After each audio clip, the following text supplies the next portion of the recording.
വളരെ സീരിയസ് ആയിട്ടുള്ള കാര്യമാണ് ദിവാകരനോട് എനിക്ക് പറയാനുള്ളത്.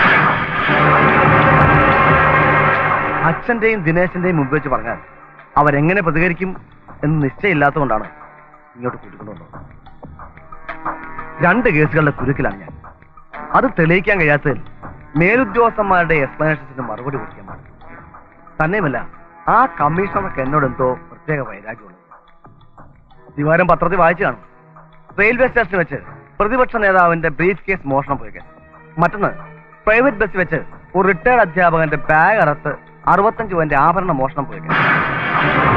വായിച്ചു. അത് റിട്ടയർഡ് അധ്യാപകനായിരുന്നു. അതെ. എന്താ ദിവാര? അല്ല, ഈ റിട്ടയർഡ് അധ്യാപകൻ എന്നൊക്കെ പറയുമ്പോ ഇടത്തരക്കാരനായിരിക്കുമല്ലോ. ഇത്ര അധികം സ്വർണം മോഷണം പോയാൽ അത് അയാളെ കൊണ്ട് താങ്ങാൻ പറ്റൂ? ഒരിക്കലുമില്ല. ഈ മാഷ് ഖദർ ധരിക്കുന്ന സ്വഭാവക്കാരനാണ്. അതെ. എന്താ? അല്ല, ഖദർധാരികളായ രാഷ്ട്രീയക്കാരെ തെരഞ്ഞു പിടിച്ച് പോക്കറ്റ് അടിക്കുന്ന ഒരു ബിരുദൻ കാസർകോട്ടുണ്ടെന്ന് ഇന്നാളെ ഞാൻ പത്രത്തിൽ വായിച്ചായിരുന്നേ. ഖദർ ധരിക്കുന്നവരെല്ലാം രാഷ്ട്രീയക്കാരാകണമെന്നുണ്ടോ? ആകണമെന്നില്ല. ഇതാണെന്ന് തെറ്റിദ്ധരിച്ച് ബാഗേറി മോഷ്ടിച്ചാവാൻ വഴിയുണ്ടല്ലോ.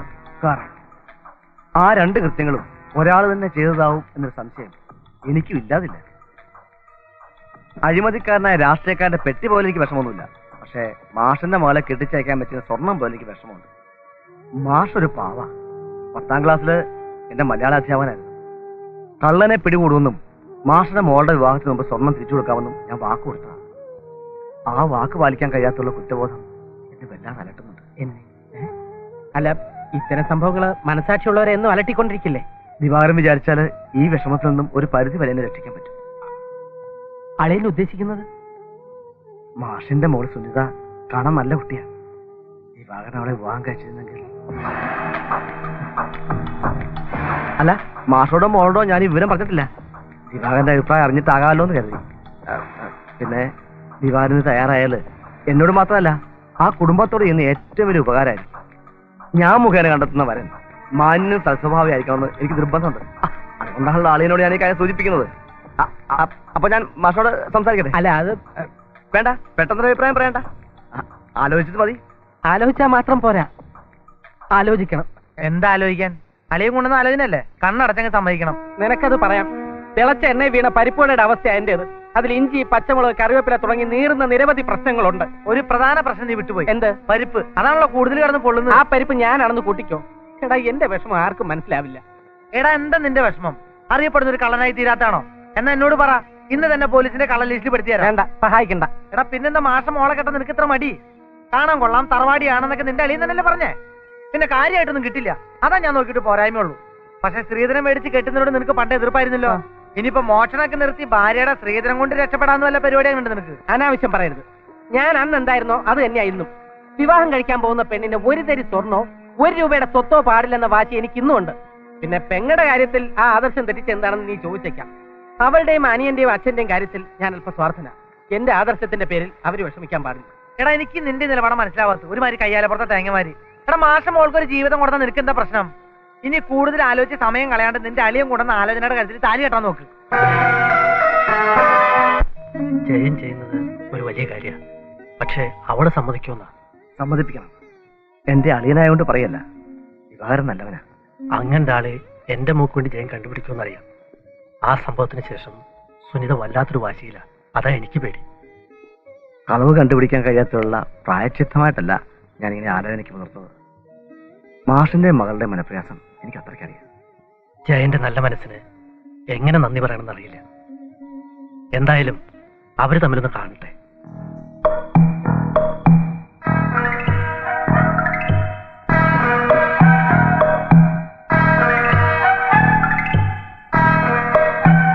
മധുരം പോരാന്നുണ്ടോ? ഏയ്, കറക്റ്റാ. അല്ല, മുഖഭാവം കണ്ടിട്ട് ഇഷ്ടപ്പെട്ടില്ല എന്ന് തോന്നുന്നു. ഇല്ല, ഒരു കുഴപ്പമില്ല. ചായ നന്നായിട്ടുണ്ട്. അയ്യോ, അത് ചായയല്ല, കാപ്പിയാണ്.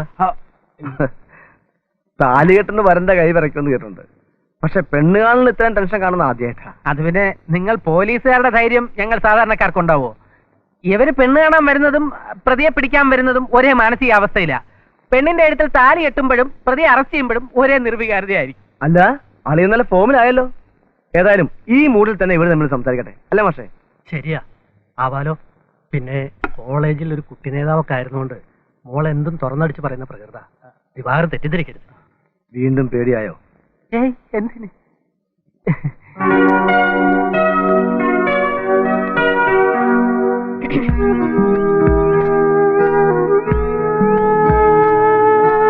ചോദിക്കാനുണ്ടെന്ന് പറഞ്ഞത്? ഏയ്, ആര് പറഞ്ഞു? എനിക്കൊന്നും ചോദിക്കാനില്ല. എന്നാ ഞാൻ പോട്ടെ.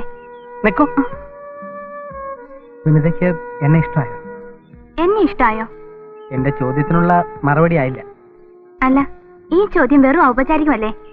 ഒരു 5 നിമിഷം നേരം കൊണ്ട് അങ്ങനെ ഇഷ്ടമാകാൻ കഴിയുമോ? പിന്നെ ഇപ്പൊ നമുക്ക് പരസ്പരം വിലയിരുത്താൻ കഴിയുന്നത് നമ്മുടെ ബാഹ്യരൂപങ്ങൾ മാത്രമല്ലേ? കോളേജിൽ വലിയ നേതാവായിരുന്നു എന്നൊക്കെ അച്ഛൻ പറഞ്ഞപ്പോ ഇത്ര തീവ്രവാദിയായിരിക്കുമെന്ന് ഞാൻ കരുതിയില്ല. പിന്നെ ഒരാളെ ഇഷ്ടമാവാൻ ഒരുപാട് വർഷത്തെ പരിചയമൊന്നും വേണമെന്നില്ല. തുറന്നു പറയട്ടെ, ഈ ചുരുങ്ങിയ സമയം കൊണ്ട് സുനിതയെ എനിക്കിഷ്ടമായി.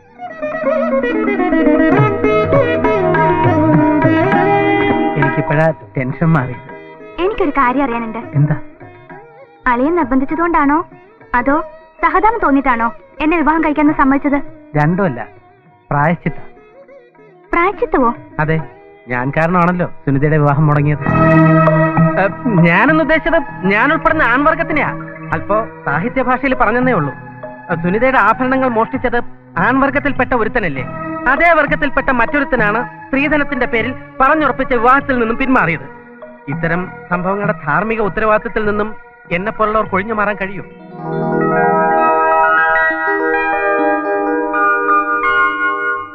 ഇനിയുള്ള കാര്യങ്ങൾ കാരണവന്മാർ തീരുമാനിക്കട്ടെ.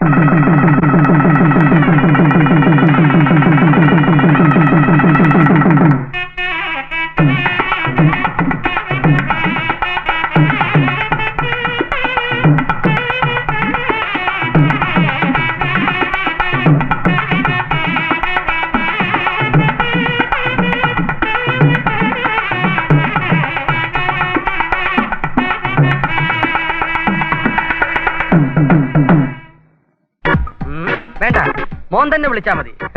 ഇപ്പോഴേ വലിയ വലിയ സ്മഗ്ലേഴ്സുമായിട്ടുള്ള കോണ്ടാക്ട് മോൻ എസ്റ്റാബ്ലിഷ് ചെയ്യണം. ഭാവിയിൽ മോൻ വലിയൊരു ഹാജി മസ്താരായി തീരണമെന്നാണ് അച്ഛന്റെ ആഗ്രഹം. എനിക്കൊരു ബാരൂദ് ഇബ്രാഹിമായ മതി. ബാരൂതെങ്കി ബാരൂത്. മോൻ വിളിക്ക്. ஹலோ ஹலோ, யாரு முனியாண்டியா? நான் தங்கப்பைய லுட்டாப்பி பேசுறேன். உங்க ஆர்டர் சொல்லுங்க. Mobile phone 1, TV 5, PC 10, computer 5. எல்லாமே லேட்டஸ்ட் ஸ்டாக் வந்தாச்சு. நான் அனுப்புறேன். புட்ஸ் எல்லாம் அனுப்புறேன். உங்க பொண்டாட்டிக்கு சுகமா? எப்படி? ஓகே, நான் நெக்கறேன். നീ ഇവിടെ നിന്നോ? അയ്യോ, അങ്ങനെ ഓടരുത്. ഞാനാ തെണ്ടി അല്ല ചാണ്ടി. നീ എന്നെ പേടിപ്പിക്കാൻ ശ്രമിച്ചു അല്ലേ? പക്ഷെ പേടിച്ചില്ല. മനസ്സിലായി. ലുട്ടാപ്പി ആർക്കാ ഫോൺ ചെയ്യണേ? ഓ, അതൊരു പാണ്ടിയാ ചാണ്ടി. പേര് മുനിയാണ്ടി, സ്ഥലം ഭൂതപ്പാണ്ടി. പണ്ട് വണ്ടിക്കച്ചവടമായിരുന്നു, ഇപ്പൊ ഹൂണ്ടിക്കച്ചവടവാ. മോനെ, മോൻ കാറ് ചെന്നിരുന്ന് സ്റ്റീരിയോ ഓൺ ചെയ്ത് തിരിടാന്ന കാസറ്റ് വെക്ക്. AC ഓൺ ചെയ്യാൻ മറക്കരുതേ. ഫോണിഞ്ഞാ. നീ എവിടെ പോയിട്ട് വരുന്നടാ ചാണ്ടി? ഇന്ന് നമ്മുടെ ദിവാകരന്റെ കല്യാണമായിരുന്നു തങ്കണ്ണ. ഞാൻ ഒളിച്ചിരുന്ന് കണ്ടു. എന്താ? എസ്ഐയും പോലീസുകാരൊക്കെ പങ്കെടുക്കുന്ന ചടങ്ങ് ഒളിച്ചിരുന്ന് കാണുന്നതല്ല അതിന്റെ ഒരു ബുദ്ധി. അത് ശരിയാ.